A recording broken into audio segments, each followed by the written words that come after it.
আজকের বাংলাদেশে একটি হৃদয় বেদরক ঘটনা। চ্যানেল 24-এর একটি নিউজ আমি আপনাদেরকে পড়ে শোনাই। পল্লবীতে ধর্ষণের পর খুন করে শিশু রামিসাকে, এটির একটি ভিডিও চ্যানেল 24-এ আপলোড করা হয়েছে। আমরা এই ভিডিওটি এখন দেখি। তার আগে আমি উপরের টাইটেলটি আপনাকে পড়ে শোনাই। দরজা ভেঙে পাশের ফ্ল্যাটে মিলল রামিসার নিথর দেহ। এখন আসুন আমরা ভিডিওটি দেখি আর ঘটনাটাকে বুঝি যে আমাদের বাংলাদেশে আমরা এবং আমাদের বাচ্চারা আসলে কোথায় নিরাপদ। ভিডিওটি দেখেন, তাহলে বুঝতে পারবেন। মঙ্গলবার সকাল 10:30টার দিকে রামিসাকে স্কুলে পাঠানোর জন্য খুঁজে পাচ্ছিলেন না মা। পরে ভবনের তৃতীয় তলায় পাশের ফ্ল্যাটের সামনে দেখা যায় রামিসার একটি স্যান্ডেল।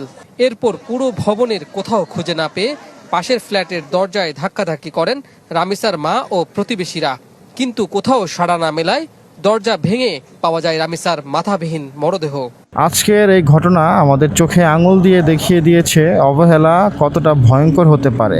আপনারা আপনাদের সন্তানের সাথে খোলামেলা কথা বলুন, তাদের ভয় পেতে শেখাবেন না, বরং সচেতন করুন। একটু সতর্কতা একটি শিশুর জীবন বাঁচাতে পারে।